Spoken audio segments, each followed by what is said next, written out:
internauta aqui na AltV, a TV na internet. Este é o Agropapo, o seu talk show do agronegócio. Hoje é quinta-feira, 26 de novembro de 2015. E aqui no Agropapo você já está acostumado, nós falamos aqui sobre o setor que vem sendo a exceção positiva da economia brasileira nos últimos anos. Tratamos dos temas relacionados ao agronegócio na política, na economia, tecnologia, legislações e também tratamos de outros assuntos, de outra temática em torno do setor, que é a questão da gastronomia, é o turismo, a saúde, a moda, enfim, o entretenimento, tudo que circunda o agronegócio brasileiro. E nesta quinta-feira, 26 de novembro de 2015, eu tenho o prazer aqui de receber o Antônio Carlos Costa, que é o gerente do Departamento de Agronegócio da Fiesp. Antônio Carlos, é um prazer, uma satisfação contar aqui prazer com a sua é meu, presença. Ronaldo. Obrigado pelo Muito convite. Bem. Eu queria começar a nossa boa conversa aqui, Antônio Carlos, que você pudesse contar um pouco esse recente indicador, não tão recente, enfim, já faz cerca de um ano, né, que a Fiesp lançou junto com a Organização das Cooperativas Brasileiras, que mede, de certo modo, aí a confiança aí do produtor, do agronegócio brasileiro. Eu queria que você pudesse pontuar quais critérios envolvem esse indicador, esse índice, e como é que anda a confiança aí do setor. Tá. Ronaldo, na verdade, o índice de confiança ele já faz 2 anos agora, nesse trimestre, né? Então a gente já tem uma série histórica para avaliar esse comportamento.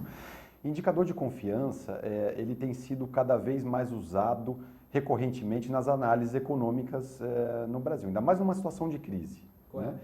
E existem indicadores de confiança da indústria, do comércio, do setor de serviços, e a gente sentia falta, muita falta, ter um para o agro. Para o agro, dado o peso que o agronegócio tem na economia brasileira. Correto. Né? Então, a OCB, a Andef, a ANDA, enfim, acreditaram nessa ideia e nós criamos aí, em 2013, o índice de confiança do agronegócio. Perfeito. No fundo, é uma iniciativa multissetorial, né? Multissetorial. A Fiesp e a OCB capitaneia, mas é uma iniciativa que tem outros players do agro envolvidos também. Exatamente. A confiança ela é medida nos 3 elos da cadeia produtiva, ou seja, com as indústrias antes da porteira da fazenda, a gente está falando aí das indústrias de insumos líderes nos seus negócios, indústrias de máquinas e implementos, fertilizantes, defensivos, nutrição animal, sementes. A gente está falando do produtor agropecuário, quer dizer, a gente faz as entrevistas no Brasil inteiro com o produtor dentro da porteira da fazenda, é um painel de 1.500 produtores, em que a gente seleciona 700 respondentes aí, produtor de soja, produtor de milho, de cana-de-açúcar, de café, de laranja, de trigo e pecuária. Todos os nossos principais produtos. Isso, corte e leite, de acordo com o valor bruto da produção agropecuária. Então a amostra é maior em soja, depois em milho, cana, enfim. Proporcional. Proporcional. E a gente mede a confiança também na indústria de transformação. Correto. Então, a indústria de alimentos, principalmente. E aí, a soma dessa história toda ponderada, a gente tem um índice de confiança do agronegócio. Qual que é a periodicidade dele? É trimestral. Trimestral. A cada trimestre a gente levanta essas informações. E essas informações são com base no conjunto de variáveis que faz parte do negócio do produtor ou do industrial. Então, a gente pergunta para ele, por exemplo, qual que é a expectativa dele em relação à produtividade, no caso do produtor, em relação aos preços dos produtos que ele produz, em relação às margens que ele espera, a problemas climáticos, a doenças, enfim, são uma série de indicadores que aí com seus respectivos pesos vão formar um índice que vai de 0 a 200 pontos. Correto. 0 é um nível muito alto de pessimismo, 100 é uma neutralidade, 200 é um otimismo muito grande. Perfeito. Né? E uma outra vertente do indicador que tem um peso muito grande é a avaliação do produtor e do industrial do agronegócio em relação à economia brasileira. Como um todo. Como um todo. Tá? Isso é importante por quê, Ronaldo? Porque, assim, mesmo que o negócio dele vá bem, e a gente vê nesse indicador, eu vou te falar um pouquinho depois, ele tem uma trajetória de queda, desde que a gente começou a medir, mas de uma forma geral, a gente percebe que o produtor industrial é confiante em relação ao negócio dele. Correto. Mesmo com essa confiança em relação ao próprio negócio, quando o produtor, por exemplo, agrícola ou pecuário, ele vê um cenário turvo macroeconômico, um ambiente ruim do ponto de vista político, o produtor ele tem o mesmo comportamento que a gente tem como consumidor. Independentemente do agronegócio ser a exceção positiva da economia, ele não é uma ilha. Não é uma ilha. Influenciado por Não toda é uma a questão ilha. macroeconômica e política. Exatamente, porque a confiança ela capta esse tipo de percepção. Quer dizer, Uhum. as questões reais ligadas ao negócio dele, então, olha, alta incidência de praga, problemas climáticos, quer dizer, uma série de coisas dessa natureza, mas capta também essa percepção macroeconômica e política. Perfeito. Então, qual que é a tendência do produtor no momento que, mesmo o negócio dele indo razoavelmente bem, Uhum.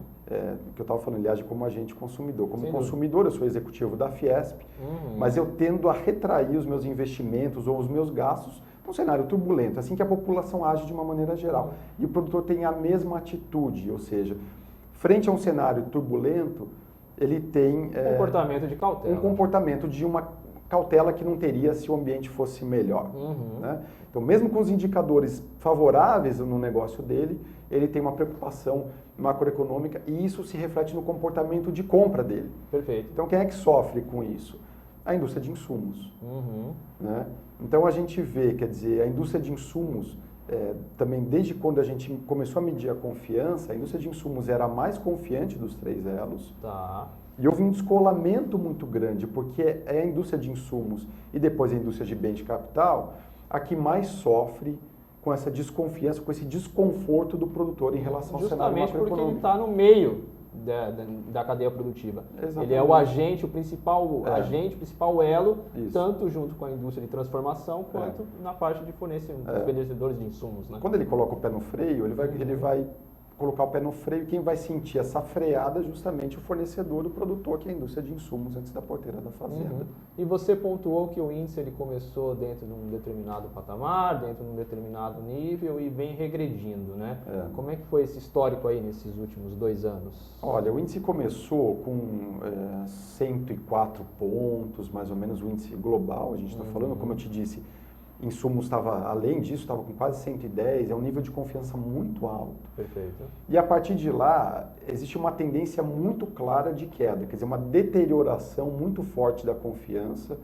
Em pouquíssimos momentos, nesse período, a confiança subiu, quer dizer, uma trajetória de queda, que é uma trajetória de queda, inclusive, que acompanha a trajetória de queda da confiança da economia como um todo, setor de serviços, de construção, Reflexo, do consumidor, é um reflexo que mostra, como você disse muito bem, que a gente não está completamente isolado de tudo que está acontecendo no cenário nacional. Sem dúvida.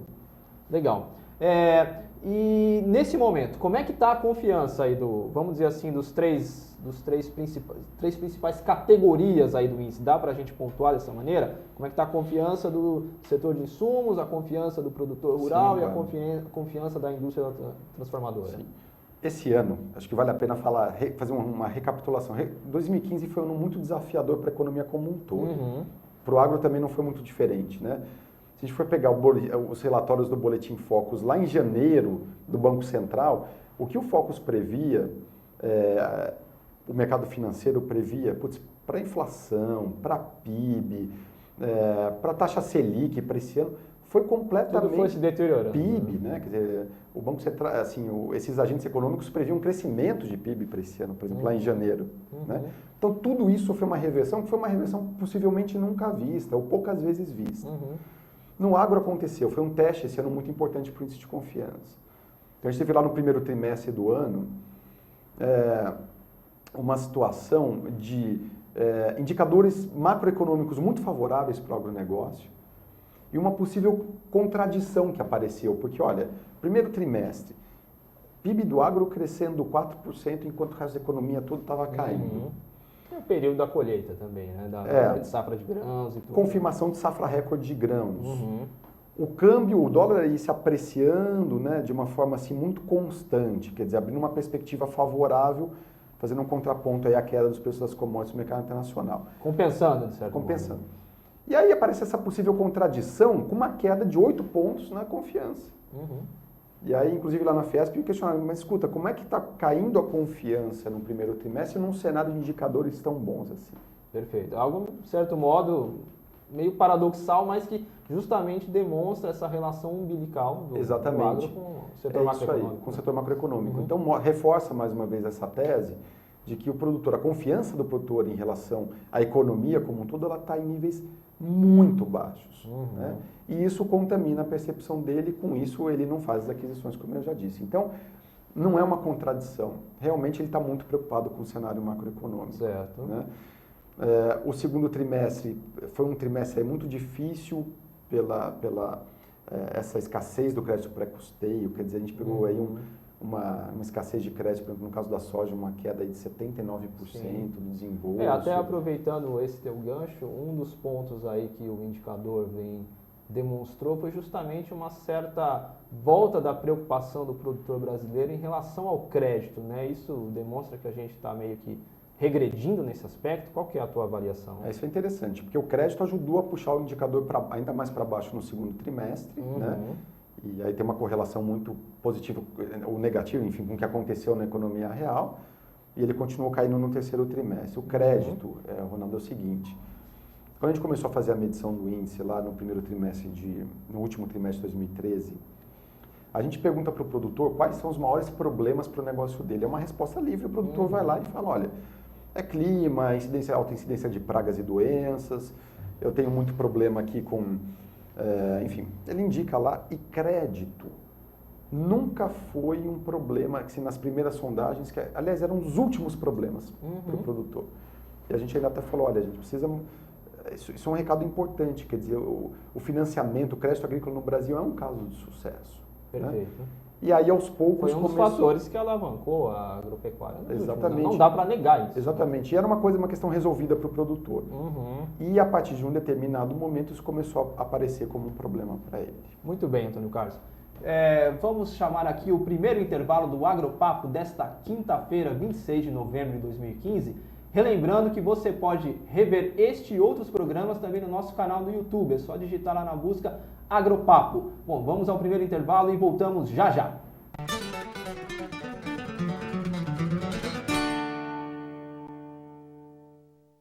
A população mundial tem crescido rapidamente e seguirá avançando nas próximas décadas. De acordo com a Organização das Nações Unidas para a Alimentação e Agricultura, até 2050 seremos 9,3 bilhões. Você sabe como vamos conseguir alimentar tanta gente? Entre outros fatores, consciência e manejo integrado às modernas tecnologias. A Andef protege a agricultura brasileira e defende essa causa. Andef, acreditar é o nosso alimento.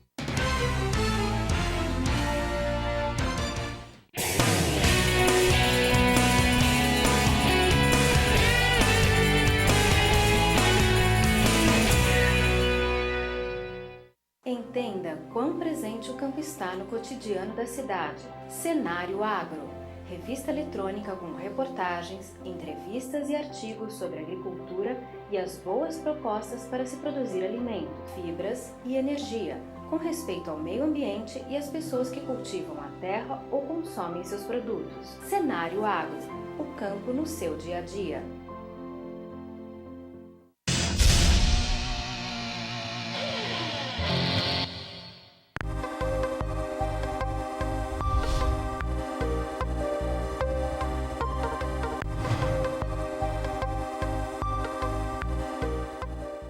Pecuarista, dobre seu lucro na seca com Vemax Virginia Amicina. Veja o que especialistas dizem sobre esta tecnologia. E a Virginia Amicina, na verdade, tem viabilizado um sonho de mudança da rentabilidade dos pecuaristas que participam conosco. Então, acho que a Virginia Amicina é uma tecnologia que veio para ficar. Nós já temos vários clientes utilizando essa tecnologia com resultados fantásticos. Não dá para deixar de utilizar. Exija Virginia Amicina no mineral do seu rebanho. Vemax Virginia Amicina. A dose certa para produzir mais.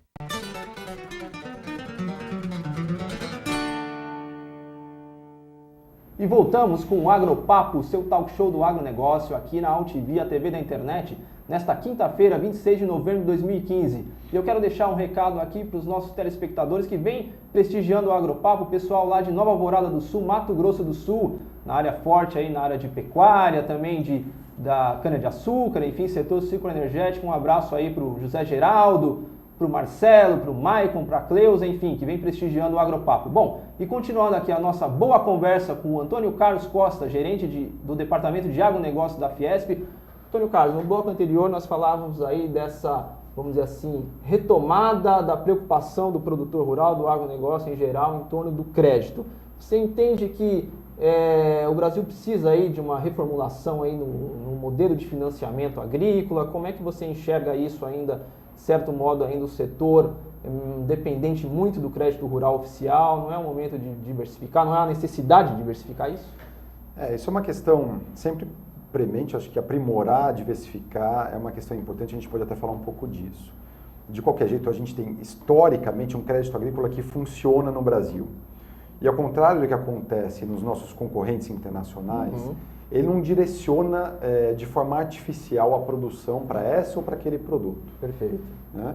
Então, você tem uma política contracíclica nos Estados Unidos que claramente distorce o mercado quando o mercado está em baixa. A mesma coisa na europeia, políticas que já foram contestadas, inclusive. Nosso crédito rural é mais ético. O nosso crédito rural, ele é chamado caixa verde, porque justamente ele não te direciona uma produção artificial daquele produto. Então, Correto.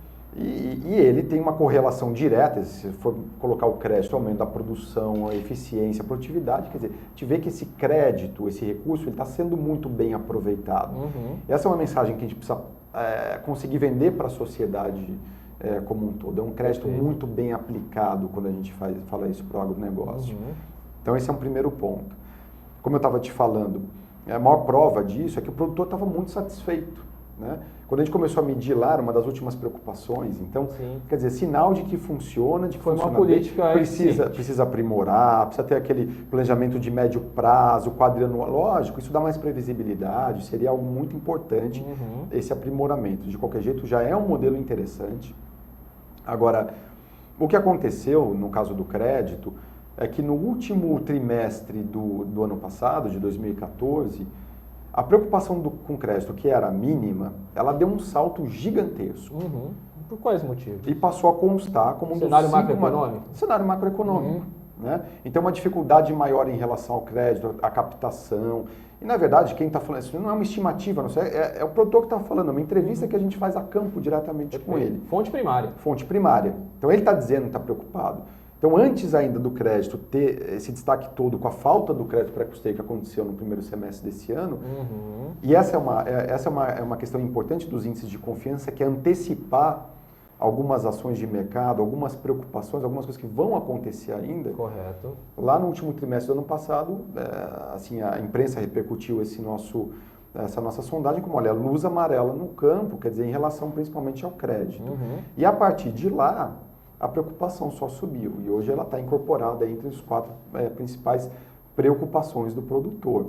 Muito embora depois aí de maio, de junho, enfim, o crédito tenha voltado aí a circular, ele não voltou a circular exatamente de uma forma ideal ou como o produtor gostaria ou como foi feito até o momento. Sem dúvida. Deixa eu te perguntar uma coisa, em relação, ainda continuando nessa toada aí bem econômica, crédito, comercialização e tudo mais, o dólar literalmente salvou a lavoura nesse ano?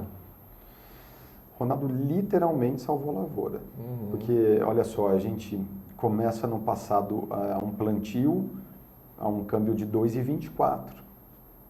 2,24, se pegar o preço atual da soja, a conta não fecha.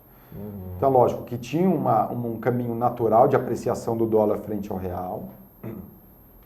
A questão, então, assim, isso foi importante porque fez um contraponto à queda dos preços das commodities no mercado internacional, muito embora, por outro lado, também tenha afetado o custo de produção. Isso também a gente consegue medir, porque custo de produção também é um problema que para o produtor a gente percebeu que a preocupação dele foi aumentando. Mas, de qualquer jeito, é lógico que o saldo foi positivo. Entre os ganhos e perdas de uma apreciação do dólar, é favorável para o produtor, sem dúvida nenhuma. Correto. É favorável para o setor, assim, de uma maneira geral. Então, a questão é essa volatilidade do câmbio. Quer dizer, onde é que está o ponto de equilíbrio? Essas são questões muito difíceis de responder. Né? Há pouco tempo atrás, especulou com a possibilidade de entrada, de troca no Ministério da Fazenda, o dólar teve um comportamento assim, atípico dos fundamentos por conta de um boato, de uma informação, quer dizer, então, na verdade, o que a gente vê é uma situação macroeconômica tão nervosa, né, que é muito difícil de prever onde é que o dólar vai estacionar. Quer dizer, toda a previsão de dólar, o que a gente tem visto, ela tem sido sim, furada não tem para cima como. ou para baixo. Não Não tem tem como. como. Porque são tantas as variáveis envolvidas na precificação que fica muito difícil acompanhar. Agora, nesse ano e fazendo uma abordagem aí já da temporada 2015-16,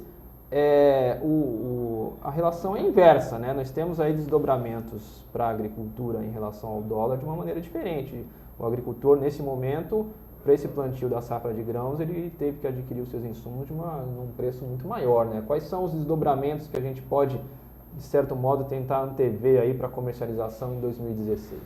Teve um ponto favorável, Ronaldo, que é o seguinte, teve uma antecipação muito forte já da próxima safra, da safra 15 e 16, né? Então o produtor antecipou, principalmente a gente está falando aí do produtor de grãos, soja, por exemplo, houve uma antecipação muito forte das vendas, então se apropriando de um câmbio bastante favorável. Então, isso lança um aspecto positivo, uma cobertura já do produtor, enfim, em relação à próxima safra, que é interessante, que é importante, né? Agora, por outro lado, assim, falando de uma forma geral, a gente tem um cenário desafiador, porque, de novo, o agro ele não está alheio ao que está acontecendo na economia brasileira. Então, assim, saindo um pouco de grãos, indo um pouco para as proteínas, a gente está vendo realmente um cenário mais complicado em termos de consumo de proteínas de uma forma geral. No mercado interno, né? No mercado interno, realmente a gente tem um período aí dentro do cenário doméstico muito crítico, né? Mas olha só, esse é um ponto que você tocou que eu acho muito importante. Quando a gente fala, por exemplo, de carnes, né? Vamos falar de geral, eu vou falar aqui um número arredondado, da produção, 80% é mercado doméstico. Então, assim, a exportação é um componente importante para as carnes, sem dúvida nenhuma, é um componente fundamental. Muito baixo, né? Ele é alto, mas assim, mas o mercado doméstico é o grande... Carro-chefe. É o carro-chefe, é o grande direcionador do crescimento, aliás, para a maioria dos produtos agrícolas. Isso é um mito importante para poder quebrar também, né? Muito se fala que o agronegócio é só um setor meramente exportador, e o que não é verdade, né? Não é verdade. O que a gente, assim, o que o setor consegue fazer é gerar um excedente exportável, né? E se a gente gera um excedente exportável, e se a gente exporta tanto, porque, assim, de longe hoje a gente é o maior superávit da balança comercial agrícola do mundo, mas, assim, de longe, é porque realmente a gente é muito competitivo e a gente é capaz de gerar alimento a preços muito competitivos aí para o restante do mundo. Agora, o que a gente vê então, quer dizer, é um mercado doméstico também desafiador para o agronegócio. E na Fiesp a gente já observa isso, por exemplo, em relação a uma queda de consumo em relação a produtos básicos, que é uma coisa que há muito tempo não se via. Sim. Né? Então, sem dúvida nenhuma, é uma situação desafiadora. A exportação que você está falando, ela é muito positiva, principalmente numa situação dessa, com um câmbio como esse. Agora, a gente tem também um desafio que alguns mercados, por exemplo, para carne bovina, que são mercados aí muito dependentes do petróleo. Sim. Então vamos pegar aí Venezuela, Rússia, o próprio Irã. São mercados que estão sofrendo agora com toda essa situação que aconteceu em relação ao preço do petróleo. Até pegando o gancho que você está falando, jogando um pouco mais para frente, a Fiesp também vai lançar aí nos próximos dias aí uma nova edição aí do famoso estudo Outlook agora, com previsões até 2025, né? O que dá para adiantar aí em termos de produção e demanda dentro do universo do agronegócio aqui para os nossos telespectadores internautas do Agropapo? Tá. A gente ainda, como o lançamento ainda vai ser nos próximos dias, eu não posso aqui ainda adiantar os números, mas eu posso te falar um pouco, adiantar um pouco assim do que a gente está olhando de forma macro, né, de forma geral. Mas, de forma geral, tem um cenário desafiador no mercado doméstico. Tá. Tem uma retração na curva de crescimento do consumo de proteínas animais, vai continuar crescendo, vai. Mas, por outro lado, as exportações, o mercado internacional vai ser uma válvula importante também para contrabalançar esse desaquecimento aqui dentro. Muito bem. Bom, nós vamos a mais um intervalo do Agropapo, o seu talk show do agronegócio aqui na AltV, a TV da internet. Relembrando que você pode rever este e outros programas também no YouTube, é só digitar lá Agropapo lá na busca e você vai poder acompanhar todas as edições anteriores também. Bom, vamos a mais um intervalo e voltamos já já.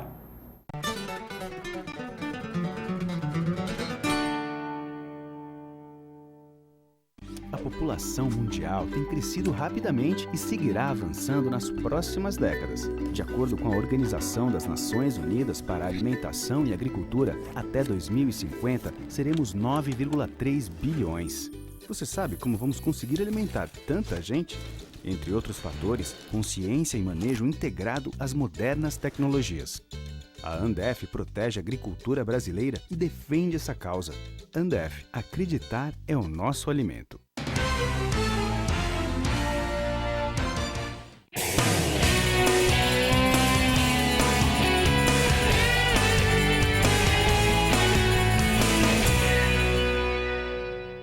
Entenda quão presente o campo está no cotidiano da cidade. Cenário Agro. Revista eletrônica com reportagens, entrevistas e artigos sobre agricultura e as boas propostas para se produzir alimento, fibras e energia, com respeito ao meio ambiente e às pessoas que cultivam a terra ou consomem seus produtos. Cenário Agro. O campo no seu dia a dia.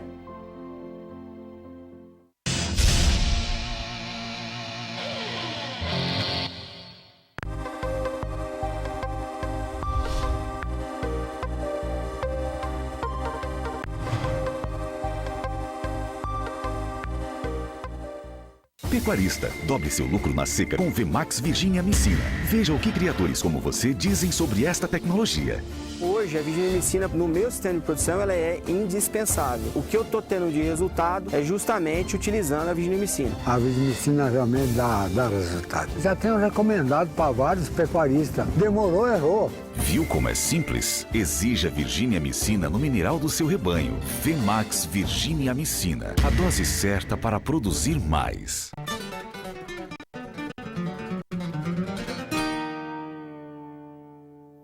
E voltamos para o terceiro e último bloco do Agropapo, seu talk show do agronegócio, aqui na Altivia TV da internet, nesta quinta-feira, 26 de novembro de 2015. E antes de retomarmos a nossa boa conversa com Antônio Carlos Costa, gerente do Departamento de Agronegócio da Fiesp, quero fazer um registro do evento importante que vai acontecer amanhã na cidade de São Paulo sobre o segmento da pecuária. É o encontro de analistas da Scott Consultoria. Para mais informações, acessem o site www.scottconsultoria.com.br. Bom, Antônio Carlos, nós falávamos no último bloco, você fazia aí um desfecho nessa questão aí das projeções aí para o agronegócio brasileiro até 2025, com base aí no estudo da Fiesp que vai ser lançado nos próximos dias, aí Outlook 2025. Queria que você pudesse fazer o desfecho aí, desdobramento do teu raciocínio. Tá. Só para explicar, esse Outlook são as projeções que a gente faz para as principais commodities produzidas aqui no Brasil para os próximos 10 anos. Projeção de produção, produtividade, enfim, oferta, demanda nacional, internacional, exportação, enfim. Então a gente faz um apanhado geral, uso da terra, essa coisa toda. Legal. Agora, foi um desafio muito grande fazer esse ano, porque esse ano é um ano, assim, se o curto prazo está tão incerto, como é que a gente projeta, né, um médio e longo prazo? E a gente tem que recorrer aos fundamentos da economia, tanto do Brasil como global. A gente acredita, tem um olhar positivo, por incrível que pareça, com tudo isso que está acontecendo, a gente acredita aí que nos próximos 2 anos a gente consiga formar as bases para a retomada aí de uma atividade econômica em níveis normais aqui no Brasil. E a gente também tem uma visão otimista em relação à China. A China foi muito questionada esse ano, com todos os solavancos que teve aí no mercado, mas a gente acha que essa virada da política econômica da China para estimular o consumo e etc., isso deve favorecer, ou se não favorece, o agronegócio pelo menos não atrapalha. Né? Então a gente continua otimista com a China. Até por conta da revogação da medida lá do filho único, né? Exatamente. Porque, querendo ou não... porque essa é uma questão hoje, quer dizer, o modelo previdenciário da China está em xeque, no envelhecimento da população, mas a gente acredita ainda em ganhos de produtividade do trabalho que equilibrem esse binômio aí entre os níveis de poupança, que são muito altos na China, e também essa questão previdenciária aí, que é um temor que se tem aí, né? Como é que fica o envelhecimento da população, então a questão dos 2 filhos pode refrescar um pouco. Exatamente, mais gente para consumindo produtos agrícolas, enfim, né? Exatamente. Muito bem. A gente está falando bastante da parte econômica do agronegócio, Antônio Carlos, mas eu quero pegar um ponto importante aí. A gente está nas vésperas da antessala aí da Conferência Mundial do Clima em Paris, e o agronegócio brasileiro vai ter uma participação bem ativa lá, diversas entidades vão estar comparecendo para mostrar como é que a nossa produção tem evoluído em termos de respeito social e respeito ambiental e tudo mais. Você entende que dessa vez a agricultura brasileira pode se mostrar muito mais como parte da solução do que do problema? É que não é que dessa vez a agricultura pode ser, dessa vez ela pode ser enxergada, porque ela não era enxergada como parte da solução, né?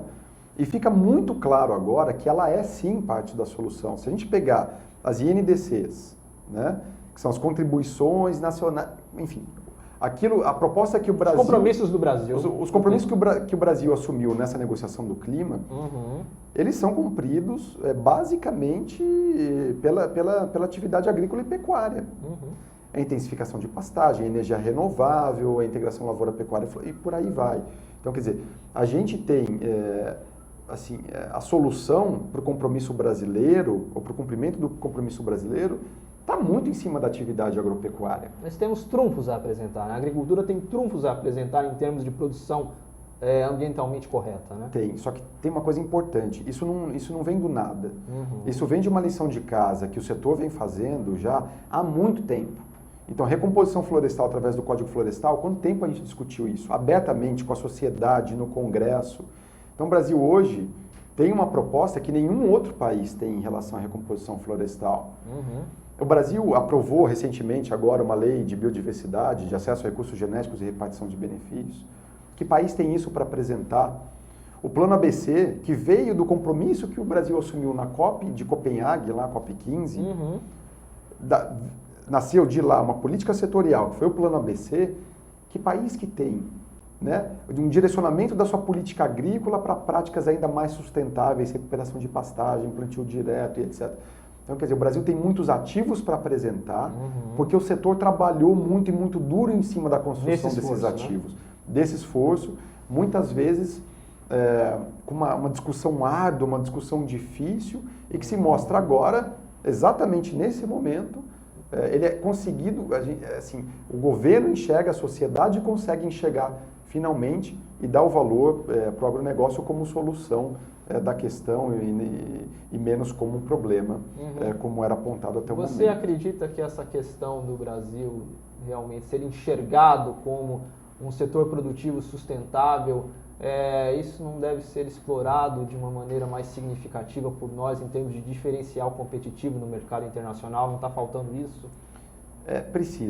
Precisa ser mais enxergado. As relações entre comércio e meio ambiente, isso pode ganhar uma dimensão nova a partir da COP, embora a gente não queira que o meio ambiente seja aí razão, motivo para barreiras injustificadas ao comércio, né? A gente sofre isso o tempo todo, então, por outras razões, do ponto de vista sanitário, enfim. Mas, assim, a gente vê aí que pode haver um link cada vez maior e o Brasil precisa se preparar e preparar o discurso para mostrar aquilo que ele tem. Legal. Deixa eu adicionar um outro ingrediente aqui nessa nossa boa conversa. Como é que você enxerga aí a questão do ambiente regulatório no Brasil? Em termos de leis trabalhistas, questões fiscais, tributárias, até ambiental, enfim. Como é que você enxerga questões agrárias também? O nosso arcabouço, assim, regulatório, ele incentiva aí o desenvolvimento, o empreendedor, enfim, o empresário, ou é o contrário? Não, é o contrário. E assim, para falar disso, a gente precisa de alguns programas, né, para conversar, porque a área regulatória, ela pega absolutamente tudo. Eu falei de acesso a recursos genéticos e repartição de benefícios. O que é isso? É a pesquisa com a biodiversidade brasileira. Até pouco tempo, a legislação ela era tão blindada, ela era tão impeditiva que não se fazia pesquisa com a biodiversidade brasileira. Quer dizer, os maiores diferenciais que a gente tem comparativos em relação ao resto do mundo, que a nossa biodiversidade é riquíssima, a gente não podia praticamente fazer pesquisa, era altamente punitiva. Né? Então, poxa vida, foi feito um trabalho enorme para se modificar esse marco legal. Eu estou dando um exemplo, a gente pode falar de... questão de compra de terras por empresas estrangeiras, a gente pode falar da legislação para defensivos agrícolas, o quanto que tudo isso atrasa a inovação tecnológica. Porque a pesquisa, você imagina, as indústrias investem aí bilhões em inovação, mas na hora de você colocar essa inovação para rodar, você tem um marco legal que praticamente impede. Né? Então, o custo disso para as indústrias, o custo disso para para o setor como um todo, porque as associações têm que acompanhar as questões legislativas, quer dizer, a quantidade que a gente tem de projetos de lei rodando torna praticamente inviável acompanhar esse ambiente todo, né? E muitas vezes o setor é surpreendido por novas legislações e por novas regras que enfim, falta previsibilidade, né? A previsibilidade é a palavra-chave nessa segurança história jurídica toda. também, né? Segurança jurídica que tem a ver com tudo isso que a gente está conversando, né? Mas um marco legal mais claro, objetivo, que tenha essa finalidade de propiciar o desenvolvimento tecnológico, por exemplo, como eu falei no caso do novo marco legal, ele não é perfeito, mas ele destrava esse processo. Agora vai ser possível fazer pesquisa aqui no Brasil com a biodiversidade. Pra você ter uma ideia, antes, para fazer uma pesquisa com a biodiversidade no Brasil, você tinha que falar quanto tempo vai durar a sua pesquisa. Quer dizer, você tinha que avisar para o Ministério do Meio Ambiente, pesquisa é uma coisa incerta, como é que você vai falar se vai durar um ano ou dois? Não tem como você estipular isso. Você já tinha que falar antes de ter o resultado da sua pesquisa, como que ia ser a sua repartição de benefício, quer dizer, como é que você vai falar em repartição de benefício se você não sabe se aquela pesquisa vai gerar um produto com valor comercial? Então, esse é um dos vários exemplos que a gente tem de legislações realmente que, nesse caso, foi mudado e a gente precisa ter esse espírito de mudança nas outras para estimular um ambiente de negócio. A gente tenha crescimento econômico, retomada de crescimento econômico, com um ambiente de negócio propício, favorável e previsível no médio e longo prazo. Perfeito. Deixa eu te perguntar uma outra coisa. Como é que você vê aí essa eleição do novo presidente da Argentina, o Macri, o que isso pode trazer de transformações, impacto positivo aí para o nosso agronegócio, enfim, dessa relação aí bilateral? Pode, de alguma maneira, influenciar aí, de certo modo, para poder finalmente destravar essa negociação Mercosul-União Europeia? Como é que você vê Olha, isso? primeiro assim, do ponto de vista institucional, a Fiesp vê com muito positivo a eleição do Macri. Do ponto de vista do agronegócio, a gente também vê como muito positiva, porque é uma mudança de ar, né? Uma mudança de orientação política. A gente sabe que a Argentina era um país muito refratário aos acordos comerciais. No caso da negociação Mercosul-União Europeia, por exemplo, que lá em 2006 ela emperrou, a gente sabe que a Argentina teve uma participação muito grande nessa falta de evolução do acordo lá em 2006. Então, o Macri vem com um discurso muito mais pró-mercado, muito mais aberto, e ele, enfim, tem essa percepção do isolamento que a gente tem na verdade, o Mercosul tem se colocado, né? Porque as oportunidades estão aí, está todo mundo fazendo acordo, está todo mundo fazendo Transpacífica. Parceria Transpacífica é um exemplo disso. Quer dizer, os nossos grandes competidores fazendo acordos entre si, estabelecendo normas que não são só, assim, redução de tarifa, etc., que vai muito além disso. São novos padrões normativos para as questões sanitárias, enfim, ambientais. Então, a gente está fora dessa discussão. E ele tem essa percepção. Então, com a Argentina jogando a favor, eu acredito que vai haver um refresco no Mercosul para que a gente possa avançar, se não como um bloco, pelo menos que a gente tenha mais liberdade de forma individual de fazer acordos ou de avançar de formas diferentes. Quer dizer, se o Brasil quer ir além, a Argentina quer ir, vamos além. Né? Se a Venezuela não quer, tudo bem, deixa ela, mas que a gente tenha liberdade de fazer acordo. Acho que isso é fundamental para a gente não ficar completamente desconectado. Para o agronegócio, então, é absolutamente essencial para a gente começar a não observar aí no futuro desvios de comércio. A gente trabalha com margens pequenas. Né? Então, é lógico que se você paga uma tarifa altíssima, como a gente tem aí em alguns casos, e o outro país não paga, a gente vai se deslocar desse comércio naturalmente. Até quero aproveitar aqui uma pergunta que chegou aqui pelo chat da AltV, que tem a ver aí com a sua resposta aí do nosso último questionamento. É do Murilo Queiroz, de Cascavel, Paraná. Ele te pergunta, o agronegócio brasileiro não precisa investir mais em produtos de maior valor agregado, na exportação de produtos mais bem beneficiados? Como é que você enxerga isso? Não é um desafio que o setor tem? É um desafio. É um desafio que o setor tem de organização de cadeia produtiva para ir além, né? A gente já faz muito bem tudo que a gente faz na indústria, tudo que a gente faz no campo. A gente precisa integrar um pouco mais essa história para gerar produtos de alto valor. A gente já tem caminhado nessa direção. O crescimento das exportações de carnes é um sinal disso? É um sinal, né? Porque a gente, na verdade, está exportando milho com alto valor agregado. A gente precisa ir além, sem dúvida. Mas aí a gente volta para a questão dos acordos comerciais, né?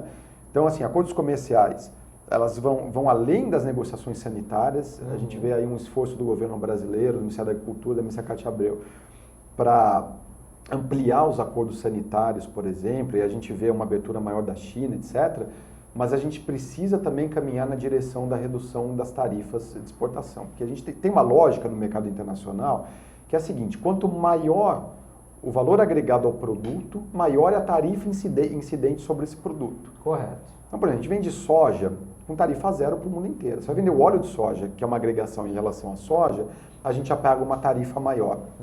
E uma tarifa que muitas vezes inviabiliza a exportação do óleo de soja. Ou seja, o que eu quero dizer com isso é que a gente precisa reduzir essa escalada tarifária. A gente só vai reduzir essa escalada tarifária do produto básico em relação aos produtos mais processados quando a gente tiver acordos comerciais, quando a gente discutir redução de tarifa, quando a gente discutir ampliação de cota tarifária, e a gente precisa de um governo mais ativo nesse sentido. É isso que eu ia te perguntar. Você acredita que está faltando um certo protagonismo, uma inteligência comercial da nossa diplomacia?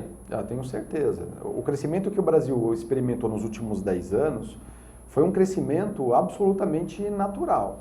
É lógico, você tem acordos sanitários que dão suporte para esse crescimento, né? Mas do ponto de vista comercial, é um movimento natural, de uma forte demanda dos países em desenvolvimento, puxado principalmente pela China. Né? Então, um aumento de consumo que o Brasil é o supridor natural. Sim. Então, o Brasil surfou numa onda muito importante nesses últimos 10 anos. Mas daqui para frente, a gente vê que o desafio, e aí o Outlook vai mostrar isso, é muito maior. A gente não vai crescer mais as taxas que a gente cresceu no passado. Ou seja, o ritmo vai diminuir um pouco. Né? O que fica mais premente ainda é a necessidade de abertura de novos mercados, de ampliação de acordos e etc. A gente precisa caminhar nessa direção. Então, o Ministério da Agricultura ele tem se esforçado no âmbito sanitário, mas a diplomacia brasileira como um todo tem ficado aquém daquilo que é a expectativa do agronegócio em relação às negociações comerciais, isso sem dúvida nenhuma. A gente está caminhando para o desfecho do nosso programa, Antônio Carlos. Eu queria que você pudesse dar uma palhinha também de um outro estudo de peso aí da Fiesp que envolve a questão aí das tendências de consumo, né? Que é o Brasil Food Trends, que também vai ter uma nova edição em 2016. Quais são as tendências de consumo aí de produtos alimentícios para os próximos anos? O que você pode destacar nesse sentido? A gente fez há 5 anos uma parceria com o Itaú, aqui do Governo do Estado de São Paulo, com várias indústrias, para levantar, 5 anos atrás, as tendências do consumo no Brasil e principalmente saber se a gente está alinhado às tendências internacionais. E aí a gente viu realmente um grau de alinhamento muito grande, uma busca por alimentos mais práticos, mais saudáveis, enfim, uma preocupação com a ética dos negócios, mas ainda naquela ocasião um desconhecimento em relação a termos que hoje são muito divulgados, como sustentabilidade, rastreabilidade. Então são coisas que nesse novo estudo, não é o Brasil Food Trends, mas é uma nova versão, vamos dizer, daquela pesquisa anterior. Com essa temática. Com essa temática, a gente quer entender qual foi a evolução do consumidor de lá para cá, qual que é a percepção dele em relação ao setor de alimentos de lá para cá, quais são as novas demandas, né? E a gente sabe que é um setor que evolui todo dia. A gente tem aí alimentos nutracêuticos, uma preocupação muito grande com a questão de saúde, uma confusão muito grande do consumidor em relação a termos, por exemplo, glúten, né? Sim. Glúten, mesmo não tendo amparo científico, virou aí um problema. Pô, será que é um problema? Não é a gente sabe que não é um problema, é problema para quem é celíaco, que é uma taxa muito pequena da população. Mas como é que isso se torna um problema? Então são questões que a gente quer avaliar nessa nova pesquisa. Quem são os influenciadores? Porque o que a gente percebe muito claramente, Ronaldo, é que o discurso só da ciência, ele não está sendo suficiente. Né? A gente tem a ciência do nosso lado para nos informar, para dar um embasamento na comunicação, mas tem que ter um pouco de emoção também nessa comunicação. Tem que ter emoção. E a gente percebe também claramente que o consumidor, se ele confia na pessoa, num blogueiro, numa blogueira, independentemente dessa pessoa ter uma formação naquela área que ela está divulgando, num apresentador de TV, ele tende a seguir aquela recomendação. Então, acho que são dicas importantes para a gente melhorar a nossa comunicação, porque a ciência a gente tem do nosso lado, ou seja, a certeza de que a gente está fazendo a coisa certa, a comunicação a gente tem.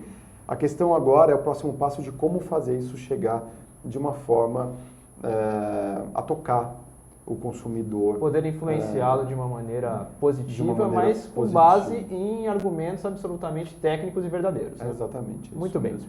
Eu quero agradecer mais uma vez a sua presença, Antônio Carlos. Obrigado, uma Ronaldo. satisfação, uma honra contar com a sua participação aqui no Agropapo e volte mais vezes. Um grande prazer, conta sempre comigo. Obrigado. Bom, e assim nós encerramos esta edição do Agropapo, o seu talk show do agronegócio aqui na Altivia TV na internet. Relembrando, reiterando que você pode rever este e outros programas no nosso canal no YouTube, é só digitar Agropapo lá na busca. Bom, e na próxima terça-feira nós teremos aqui conosco o Francisco Villa, que é consultor em pecuária, para falar aí sobre aí qual é o futuro da pecuária brasileira. É ele que também é um especialista na área de sucessão familiar, enfim, N assuntos para a gente poder estar tratando aqui no Agropapo, o seu talk show do agronegócio. Então, até lá. E um abraço, amigos internautas, telespectadores.